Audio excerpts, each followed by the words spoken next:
Welcome to Building Healthy Relationships, the 4 Habits podcast, helping you enjoy better harmony at home, thrive at work, and win at life. Here are your hosts, Dr. Andrea and Jon Taylor-Cummings, recognized authorities on the subjects of improving work relationships and cultures, as well as couple and home relationships. Hello and a warm welcome to all our guests tuning in from around the world, whether it's good morning, good afternoon, good evening. We're so delighted that you're joining us for this session. We are exceptionally delighted to have Dr. Gabor Mihalec with us all the way from Hungary. Hello, Gabor. Thank you for joining us. Hello, and thank you for inviting me. I'm so delighted to be here. Well, we've been looking forward to this session for a long time. Absolutely. So we're really keen to get stuck into our conversation. But before we do, we need to give you your proper introduction so everybody on the call can understand the caliber of person that they'll be hearing from. So, Jon. That we do. We have, as Andrew said, it has to be the proper introduction. Gabor was very highly recommended to us, and you will see why very shortly. Yeah. So, Dr. Gabor Mihalec is one of Hungary's most renowned couple therapists, fluent in 3 languages. He conducts relationship therapy sessions and delivers lectures and training both in Hungary and internationally throughout the year. His best-selling relationship books, and I think he said 15 books or something like that he's written. There's a long list. Have been translated into 9 languages with 3 titles available in English. Passionate about understanding the dynamics of human relationships, he constantly explores ways to enhance them, turning stumbling blocks into stepping stones. He's been happily married to Dora for 29 years, and they have 2 adult children who I'm sure, like us, they keep them real. That's what the children will do for you. And his hobbies include traveling and bonsai. I wish I wanted to pick up on bonsai another time. I've tried many times with bonsai. I just don't have any success with it. But I do love bonsai. Love bonsai trees. So, Gabor, we have to start with the passion. Where did this passion and interest in relationships, couple relationships in particular, come from? And what's driving you? What's the change that you want to see? Wow, that's a very good question, which leads me back some 27 years or so. I haven't started as a couple therapist. I actually never had the idea to become one. I started as a pastor. I was a young pastor, very engaged in my ministry, and I was a young husband as well at the same time. And that was the time as we started our family. Our son was just born. I was at the age of 23. And I thought that if I do my very best for my ministry, God will take care of the rest. Yep. The rest, I mean marriage, family, and all these kinds of stuff. But then my wife started to give me some signals that not everything is that good as it seems to be. And I ignored those signals. I feel very bad about this afterwards, but I haven't realized how important it is to put everything aside, even the most holy ministry in the world, to focus on my family, on my marriage relationship. And after giving some signals, my wife started to develop really heavy symptoms. So these signals became to symptoms, which meant that she started losing weight. From 60 kilos, she went down to 38 kilos within 3 months. And my goodness. Yeah. I almost saw her dying in front of me. And that was a real shock. Of course, my first reaction was anger. God, this was not our deal. That's right. I thought our deal was that I sacrifice myself on the altar of ministry and you will take care of the rest. But I had to realize that God never signed that contract. He wanted to give me a lesson. Yeah. Even in pastoral ministry, my most important field of ministry is my family. And then we went to therapy ourselves. We needed help. Okay. It was not enough just to keep calm and wait that something will change from itself. We needed help. And as we we learn to regain our power over the dynamics of our family, of our relationship. The next reaction for me was anger. Why nobody warned us before the tragedy happened? Yeah. Why nobody told us that this is something natural? This is something that most couples are likely to experience. And then this anger turned to passion. I said to myself at the end of a successful process that if nobody is there who will warn us, who will tell us before things happen, I will be the one. Wow. And that was the starting point, how I started to study after my studies in theology. I studied family therapy. I made my PhD in couples therapy and pastoral psychology. And I wanted to dig really deep into this area to be able to help others not to step into the same mistakes that we experienced. We're going to say the same thing. That story mirrors our experience so much, so closely, where we went through the pain of just firstly starting out the relationship great, and then all of a sudden not knowing each other anymore. Who is this person? Why are you behaving like this? What are you doing? When we started a business together, the wheels, as we say, the wheels came off very quickly. And but once we came across some material and found a way to work together, we said, why did nobody share this stuff with us? You know, it's not rocket science. Why did nobody share this stuff with us? And what can we do? As you say, ignited the fire in us to be able to share it with other people as well. So many parallels. But there's so many powerful things you said just in sharing your story, because this idea that when you have such a powerful vocation, you know, as a pastor, or some people, whatever they believe their calling to be, we can be so passionate about that we think that's the thing we should give focus to. But then you said your learning was that your primary mission field, the first place that you needed to show up and show up well, was your family. Exactly. And then you had the courage to go to therapy as well, which, you know, to understand it was so important and so in need of help that you went to therapy. How did you get to the point of realizing that your family must come first? And how do you counsel others like pastors to understand that your first place of showing up well, your first ministry is to your family? How do you do that? This was a real paradigm shift for me. The first paradigm was, as mentioned, I had to focus all my energy to my ministry. And if I lose my family, meanwhile, I lose everything else. Yeah. It will take away my authenticity as a pastor. How can I talk to others while my family is in ruins? Yeah. So I had to refocus completely. And nobody taught this to me at my theological studies. They taught me how to read the original biblical text in Greek and Hebrew language, but they didn't taught me how I put my family on the first place. So I needed to learn it from scratch. Yeah. And it was a real benefit for the whole family, because for the first time in our lives, we were intentional. Yeah. Not just driving in the way how all the previous generations did, but we took the steering wheel in our hand. We started leading our own lives. And I love that word intentional, because that's the word we use, that you can't expect great things to just happen by default. I think the default tendency of all of life is to chaos. If you want good stuff to come, like from a garden, you have to be intentional about planting and tending. Otherwise, all you'll get is weeds. You talk about 7 steps to build marriage integrity or marital integrity in a culture of infidelity.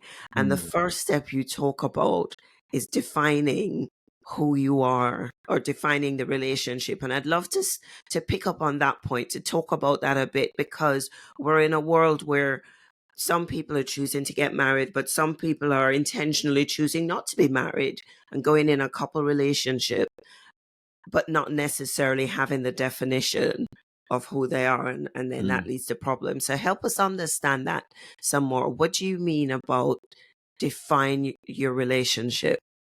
That's such a good question. The last 10, 15 years, I was following about 500 couples who experienced an extramarital relationship, and I saw the deepness, the depth of the pain that they are going through. And the first few couples, everything was new for me. And I was taking my notes, and I saw that before it happened, there was a phenomena that I wrote down, then another one. Like there are stages or stations couples go through. At the 20th time, I already said, oh, hang on, let me guess what comes next. Wow. And it was the same thing. Wow. Couples are going through the same stations. And my idea was, if something is so explainable, understandable, then this must be also preventable. If something is so predictable, then it is also preventable. Absolutely. And so I turned these stations into steps how to prevent infidelity from happening at a stage when it doesn't even come to your mind. And the first thing was to define the relationship. Who are we to each other? And what do we expect from each other? I saw that most of the couples never talk about this. They take it for granted.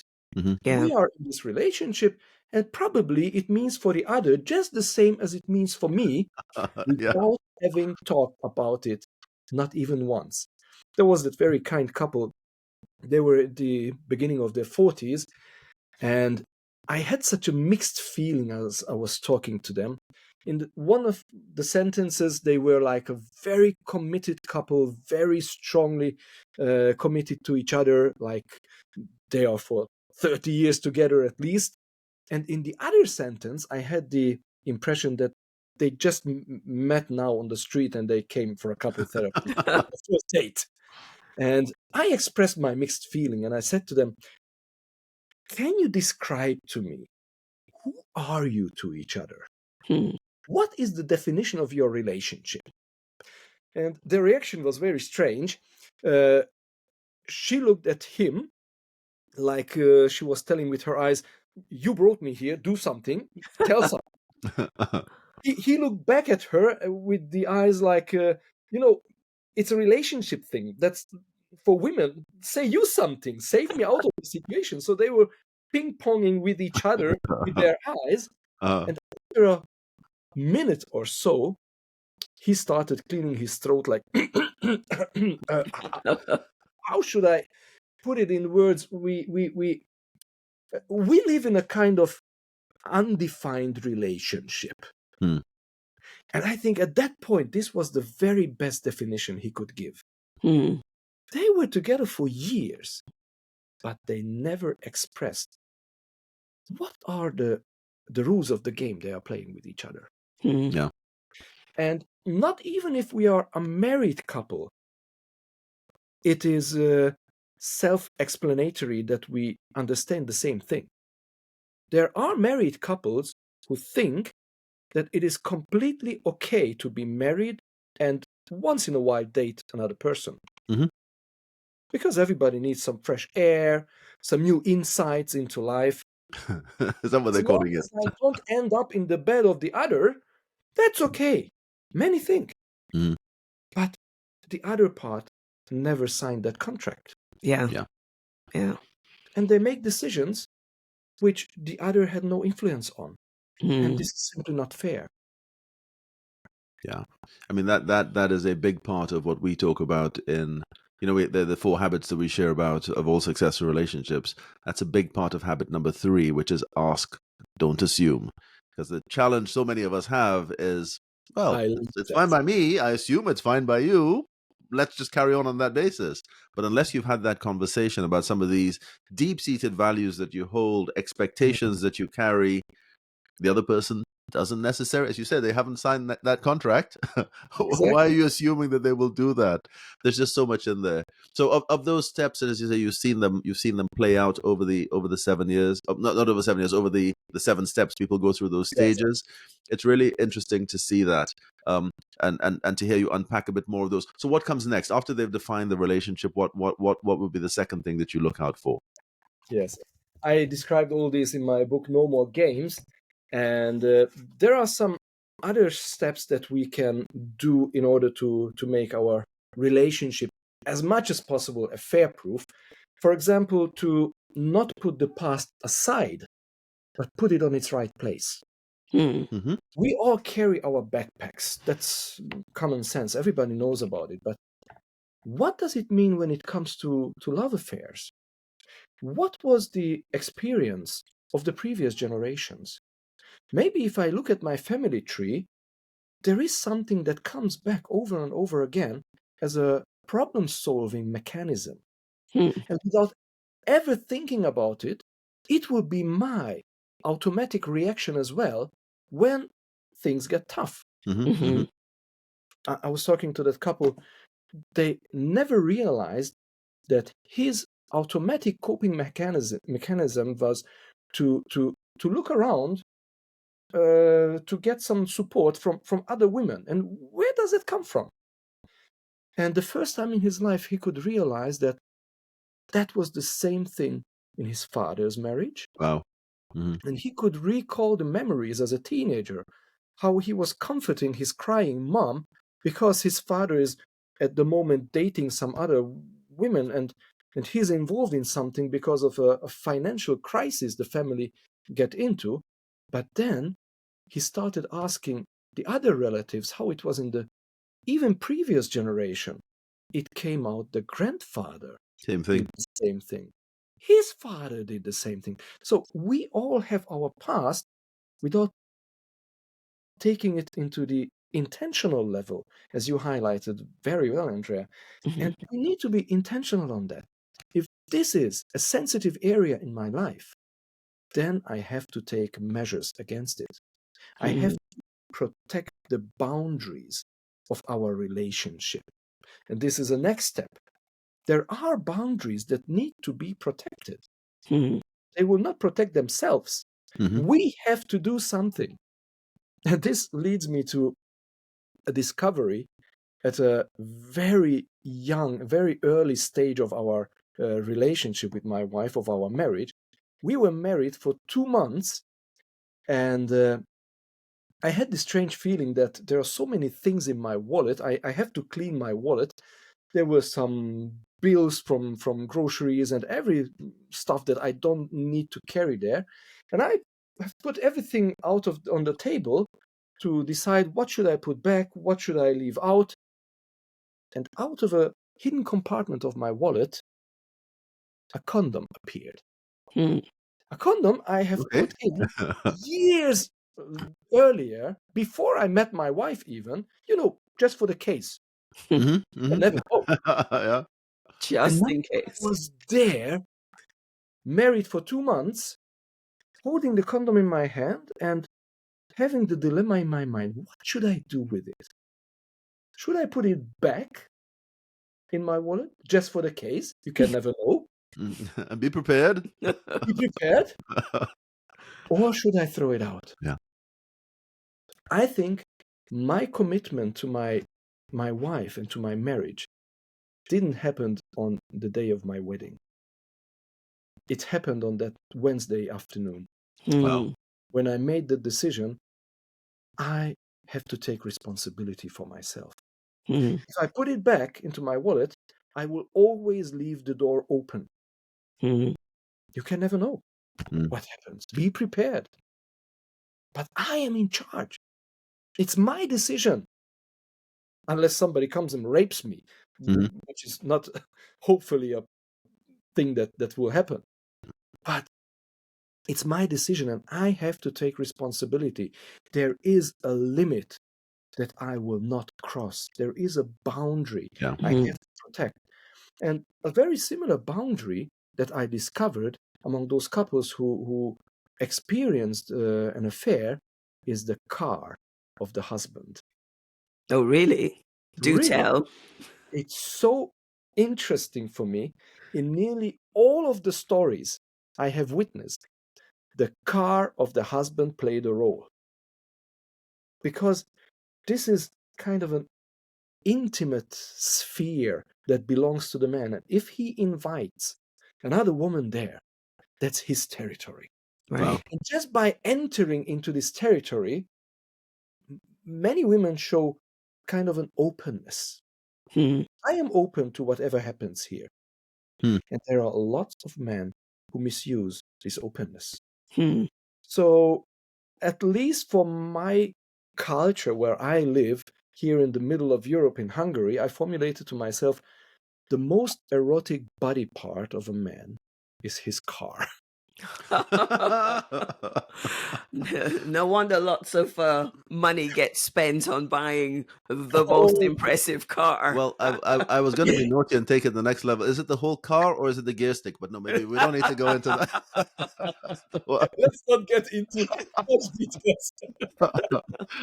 No, wow. So wow, just being within the confines of the car, as you say, puts the woman in a vulnerable position, but also puts the man in a position of, this is my territory, a bit of power.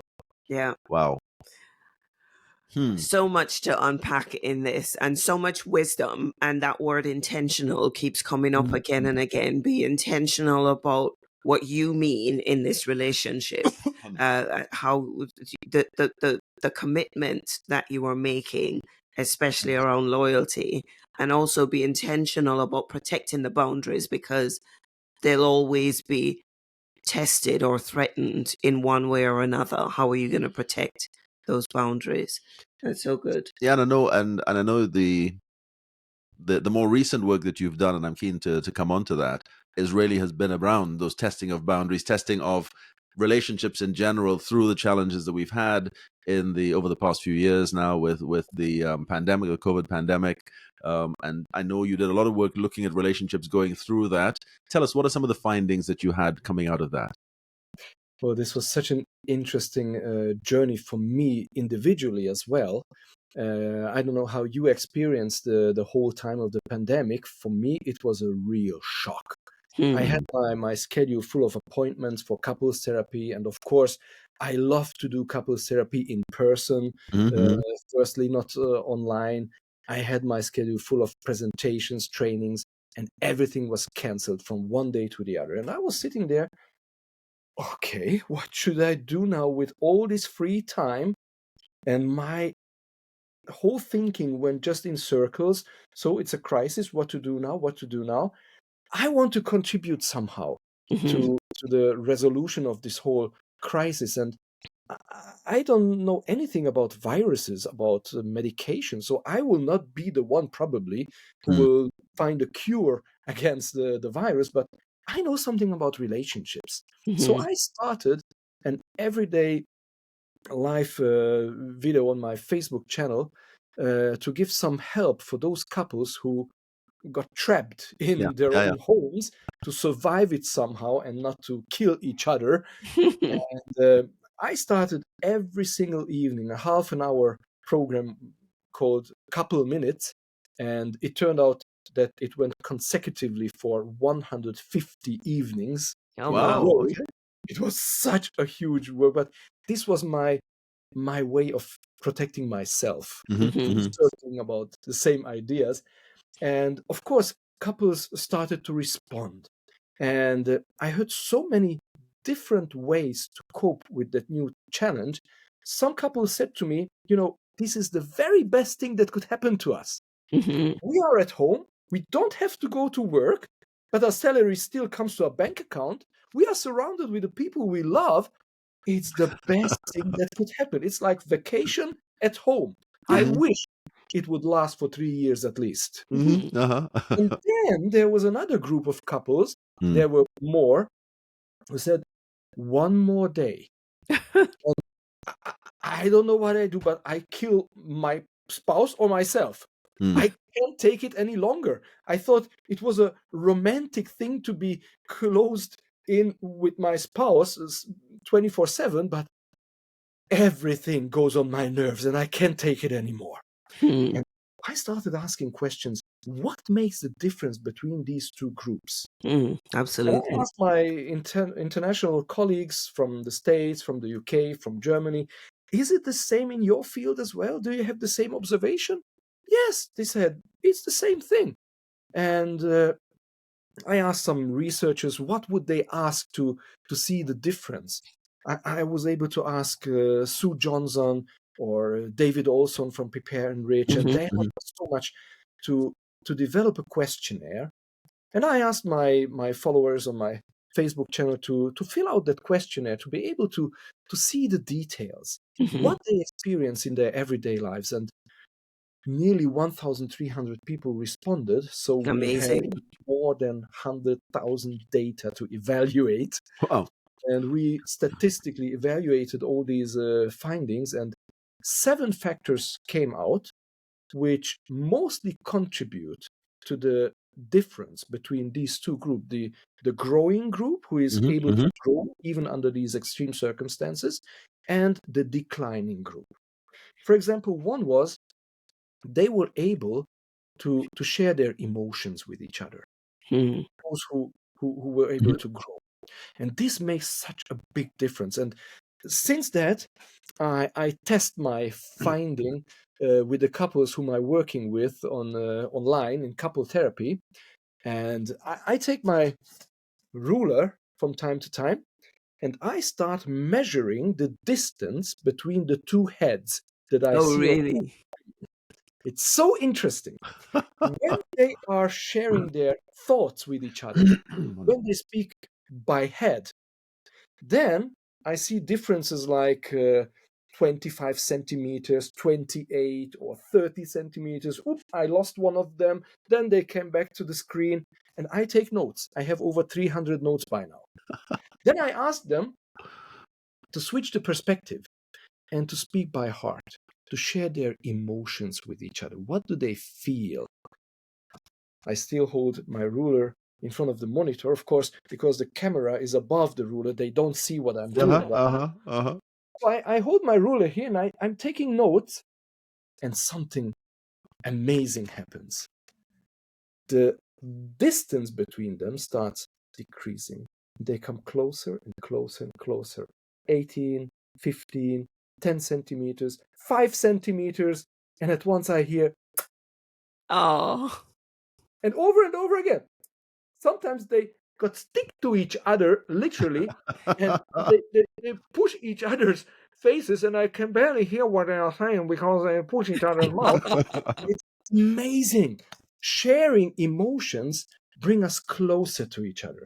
And then I was experimenting whether it is only sharing positive emotions that bring us closer to each other or negative emotions as well. And it doesn't matter if they are positive or negative emotions, they bring us closer to each other in the time of trouble.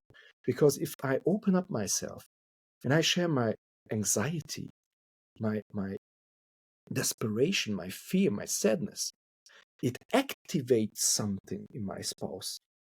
And they get open to me and they start coming closer and they want to protect me from these feelings. It brings us closer to each other. It's just amazing. Wow. I wonder if that was a blessing of the pandemic in terms of that research, because had they been in a couple situation in person in front of you, I don't know, would you have been able to see that what you were able to measure? Pardon me, my throat's going here. But on the screen, it's probably easier to measure it than if they were sitting there in person. Would you have seen that? Maybe, I don't know. Have you seen that in person as well? Experienced it? I guess now you're looking for it when you're talking with couples. The blessing of the pandemic, and I know this expression is very contradictory because many people lost their beloved ones. No, it's tragic. It was really something devastating for the whole world. Indeed, yeah. But if it already happened, then let's take out the best of it. Yeah. Let's make the best use of it. Sure. And for the first time in history, at least in my lifetime, this was a very good occasion for studying a phenomena that the whole world suffers from. Yeah. No matter where you lived, you experienced the same thing, and so many people had the same experience. And this is something that you can take under the microscope. Mm-hmm. If you do some research in a normal time, you can have the tendency to generalize something that you see in one or two individual lives, but you don't know how it works in general for the whole population. Exactly. Now we had the possibility to see how a Mhm. bigger population responds to a certain thing. So this is how the idea at all came to my mind. And now, of course, I mean, very intentional because I know what's behind it, and I am teaching couples.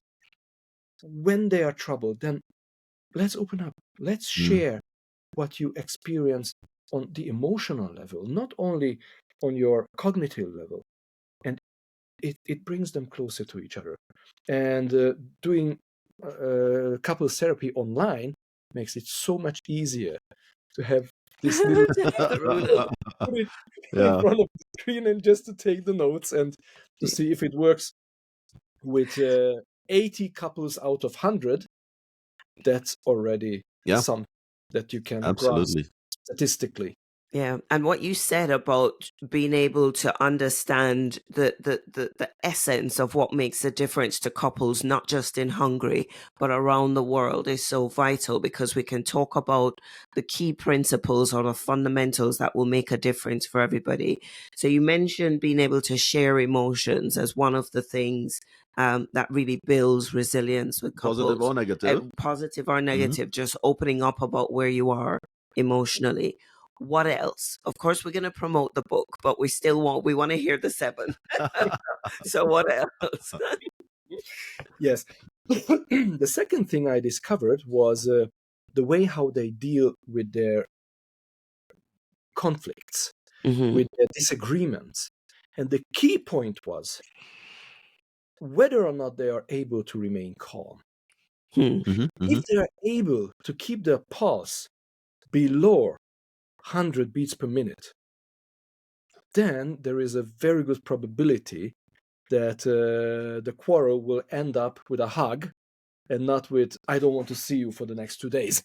Yeah. And this was a very special ability that those couples who went down the hill, they lost. They were more likely to fight with a pulse of 130 or something like that. And those couples who were growing, they were able to control their emotional outbursts. This is something that we all need to learn. And then I realized that this is something we know already from other fields of life. For example, my daughter is a passionate horse rider. Okay. She's got a horse, and she spends a lot of time with her horse. And I observed that all the horse riders have a very special superpower. No matter how upset they were 5 minutes ago, when they touch the horse, they are completely calm. Why? Wow. Because they know that the horse is an animal that reflects the emotional state of the rider.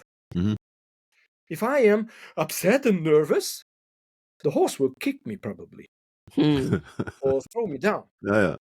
But if I'm calm, the horse will be calm as well, and I will have a wonderful time with it. And they can switch from one emotional state to the other, like there is a button on the head, you push and and then it turned out the football players know the same thing. I don't know if you followed the European Championship now in summer. There was a picture that went out through the whole world. Cristiano Ronaldo in his game against Slovenia. There was a picture made of his pulse during the game. Oh, Alright, really? okay. I haven't seen that one. It was amazing. You could see his pulse as they started the game was about 150.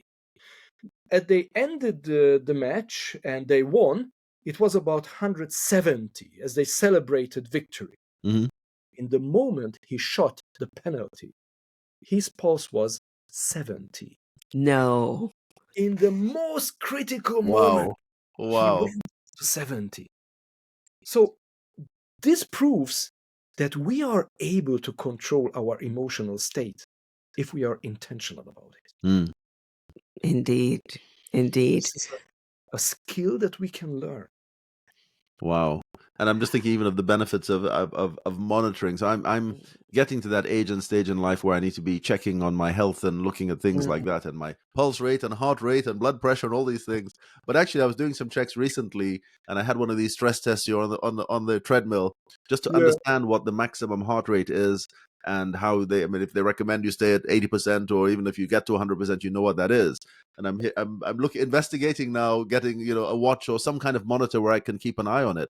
But maybe as I'm hearing you talk, there's a benefit in having those monitors anyway. For all couples. For all couples, where you see your blood pressure or your heart rate going up, you can say, "Whoa, hang on, time out. Let's manage this one. I need to manage this proactively." I love how specific you are. That if the heart rate would stay at, what was it, 100 beats. Once it starts going over 100, then you're getting into danger. You're in danger territory. Keep it, calm it down. So that's note to self. Very, very interesting. I learned that one from John Gottman, and after his suggestion, I even have 2 oximeters in my office. So whenever I have a couple who are fighting with blown up red heads, I say to them, "Oh, okay, just hang on for a moment. I have a little device that I would like to put on your finger." And I put it to them, literally, and I ask them to show it to me. And I say, "Okay, go on." And then I say, 140, 150. Once I had a couple, the husband was a Hungarian champion in one of the martial arts, and he had a pulse of 150. And I said, if this goes on, it is going to be very dangerous, even for me. We need to do something. We have to intervene somehow. It was so good to see within 3 minutes, we are able to bring it down to 8 to 70. And it makes such a big difference. What do you tell them in that moment? How do you help them bring it down? Because we can't move on from that. We can't leave people hanging on that. How do you move down from 150 to 80? Quick tips. We all have our best practices how to deal with our own excitement or anxiety or frustration. What works for me, for example, is to be very intentional to my breath, how I breathe. Mm-hmm. I observe that if I'm tensed, if I'm nervous, I tend to breathe very superficially. Shallow, yes, and very quickly. Yeah. And then I even put my hand on my stomach, which you can't see, which is a very good thing for me now. I can calm myself by intentionally breathing very deeply and slowly, so that my stomach pushes out my hand as far as possible. And by doing this, the pulse rate comes down. Another thing that I observed is my voice. When I'm tense, when I'm nervous, I tend to speak much faster, much higher, on a higher tone, and louder. And if I realize this, I intentionally change. I come to a lower tone, I become more quiet, and I start talking slower. And by doing this, my heart rate comes down. And there is another benefit. The other part comes down as well. Yeah. Because you can't win a debate screaming or yelling at somebody who is just whispering, because you will miss important information and you will not hear the other. Yeah. So these are just some tricks that I use successfully even in my therapy sessions, because I'm a human being too, and I get influenced by the atmosphere that the couple creates, and indeed, somebody needs to remain calm. So I am the one who has to remain calm. So I need to have some skills to bring myself down. Yeah, wow. Love that. Wow. Breathing and that gentle word, speaking more carefully. Of course, not through gritted teeth. We need to be clear. Yes, I'm not speaking like this, but I love it. I saw a Facebook post that you did.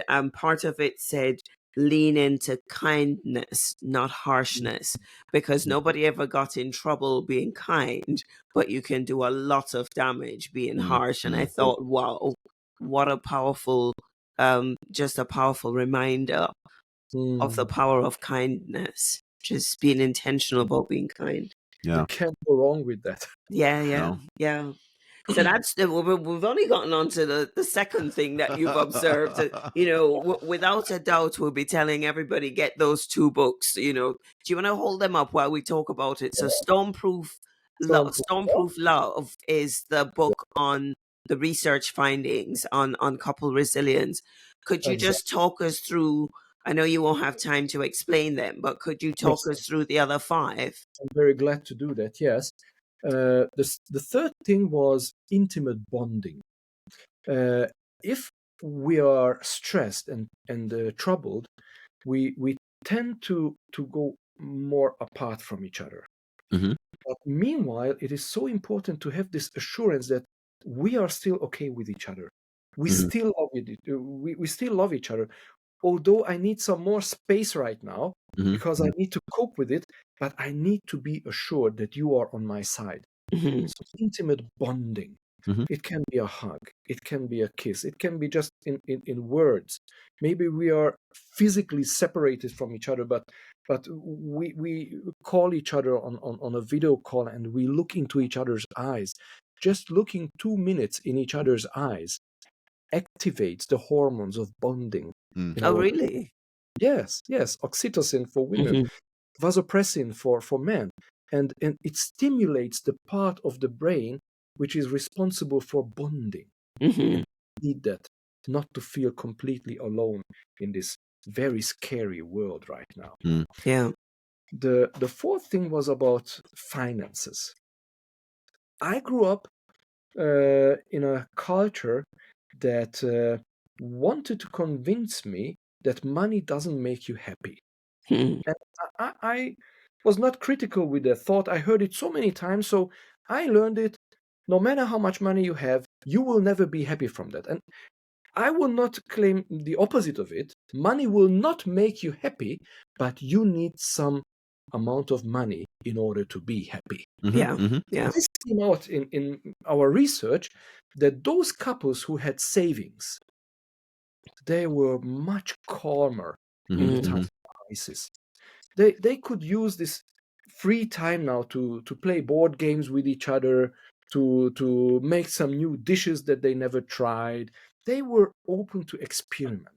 Those couples and families who didn't have savings, they were stressed, they struggled, and there were 2 other things that came out like a side effect of being in trouble and having no savings. They consumed much more alcohol than usually, and the probability of physical violence was much higher.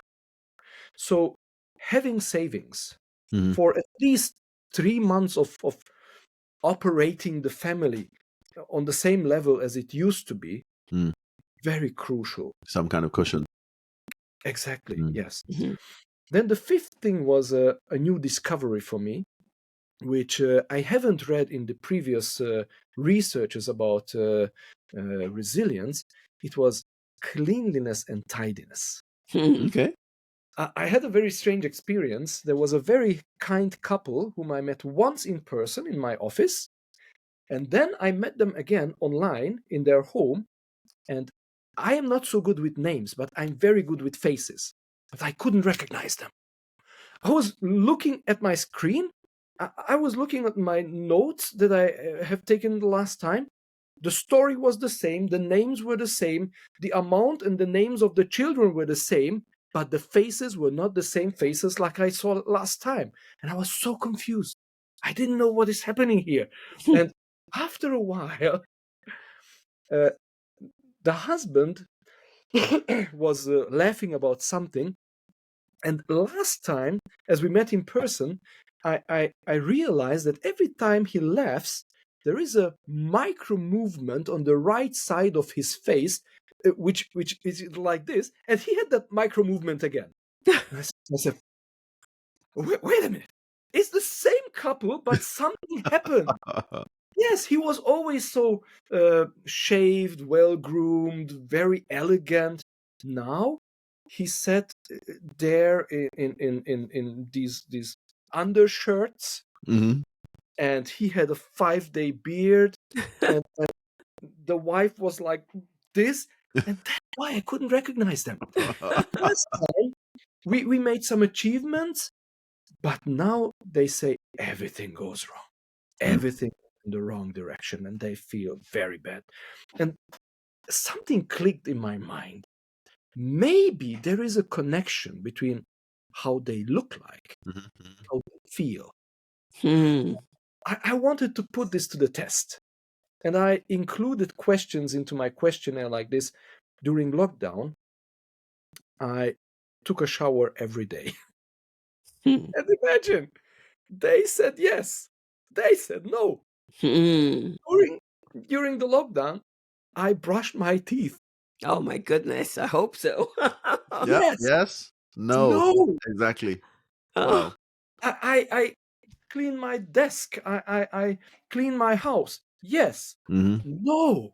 Mhm. I'm sure I made the bed. I didn't make the bed. Yeah. Yeah. All that kind of stuff. Yeah. Yeah. Yeah. Yeah. Yeah. Exactly. Wow. It has so much to do with how we feel, what we Indeed. are surrounded with, and how do we look like, and how do we take care of ourselves. Yeah. And then there were two other factors we discovered, which are more like meta factors. These first 5 are like steps that you decide today. Tomorrow you can already exercise them, and you see the difference. Mhm. Hmm. But the last 2 that we discovered, the first was inspired by Sue Johnson, emotional availability, Hmm. which is kind of the emotional atmosphere of the family. Hmm. I'm sure you have the same experience when you visit a home and you smell in the air and you can feel tension in the air or fear in the air, Mm. or you can feel the scent of respect or Mhm. love or understanding. This makes the difference. This is not something that I decide today and tomorrow it will be changed. Hmm. These are many little steps I have to do to change the whole atmosphere of a Hmm. family life, of a family dynamic. And for example, kindness is one of them. How do we talk to each other? And if I am in trouble, are you there for me? Yeah.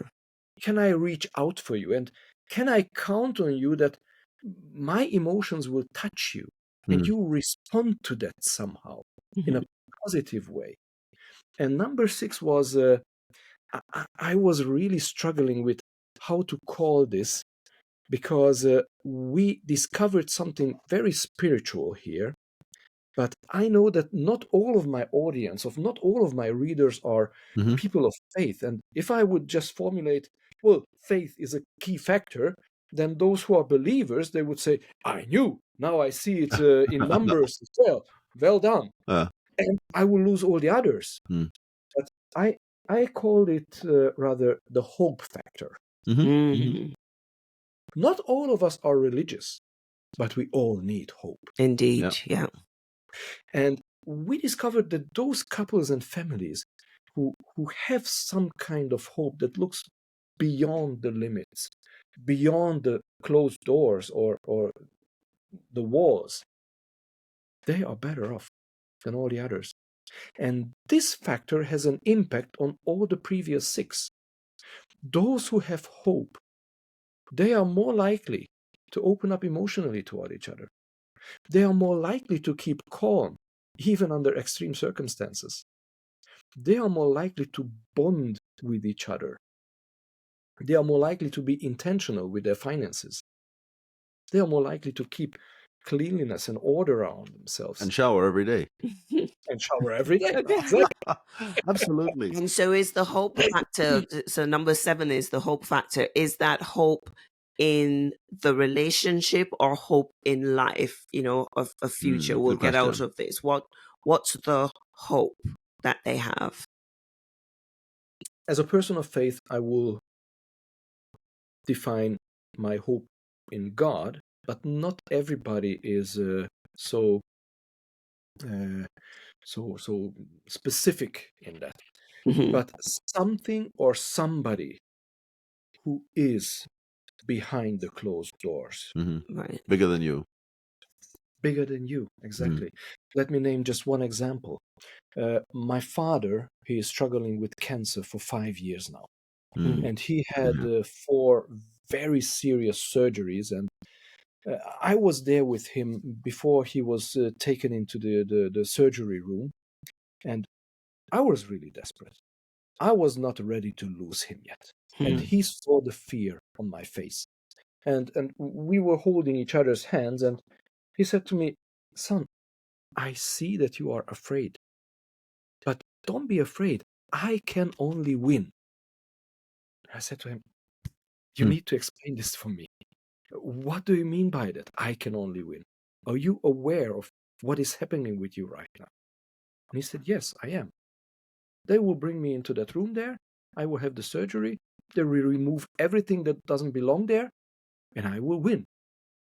Okay, this is option A. But what if option B kicks in? Mm-hmm. Let's go through that as well, he said to me. If option B kicks in, my next conscious moment will be on a place where there are no hospitals, Wow. no surgeries, and no cancer. And I am sure that we will hold each other's hands and look in each other's eyes just like we do now. Did I win or win? Said, no more questions Wow. then. Exactly. You are my champion and my hero. Yeah.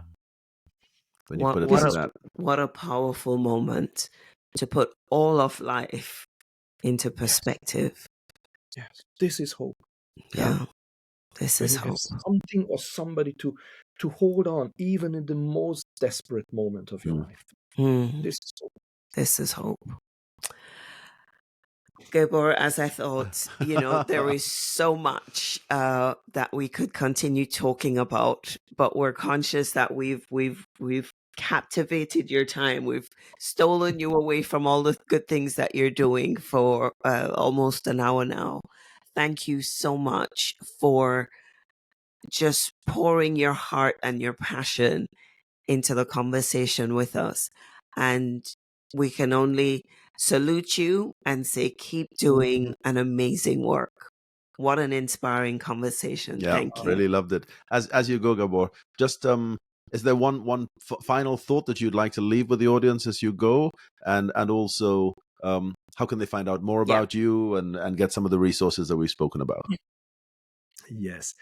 First of all, I want to express how blessed I feel to be able to be here with you, and I think this was the very best day, the best way to spend this hour. Oh, I couldn't imagine any better way. So thank you Thank so you. much for that. amazing. And, what I would highlight is just what you do as well, to be intentional, not to be governed by Mm. all the waves of life, but to take our responsibility in our hand and our power over the trajectory of our lives Yeah. and our relationships, because we have so much power that we are not aware of. Mm. Let's take the steering wheel Mm. in our hands and let's not fall asleep while we are driving. Oh, This I like that. what my message would be for all of you out there. Mm. And how you can step in contact with me, I have a webpage which is mostly in Hungarian. It's mihalecgabor.hu for Hungary. But I have also an international Facebook page, Couple Minutes. There you can find me as well. And I have some English videos on my YouTube channel as well. Most of my content is naturally in Hungarian, but I have some things in other languages as well. And feel free to contact me wherever you are. I feel so blessed to be part of this wonderful thing that you, Andrea and Jonathan, are doing. Thank you for inviting me. Oh, bless you. Our Thank you. pleasure. We're I should have said at the beginning, we are big fans of Hungary. I think is it once or twice? We've been to Budapest Budapest. twice. Budapest. We went to this big rally. They were all shouting. It was a Hungarian football chant, which is "Ria, Ria, Hungaria." You know it very well. And on the football theme, I'm sure one day you would love to meet with who was it? Cristiano Ronaldo, and just understand how he got his pulse down to, what was it, 70? 70. How did you do it? What did you do? What is your secret there? Yeah. But I think just so many wonderful takeaways from this conversation here. How do we control ourselves? How do we work on all of those things to be more resilient through challenge, especially with our relationships, to get us to the other side? Yeah. Thank you so much for sharing with us. Yeah, well, I'll be shopping for 2 more books, and I'm sure lots of the audience will as well. There we go. Stormproof, Love, and No More Games. Amazing.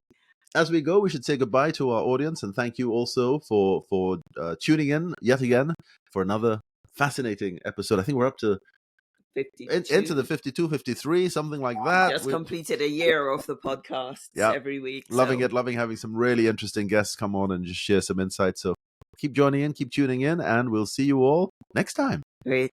Thank you. Thank you so much. Bye-bye. Bye-bye. We hope you enjoyed that episode.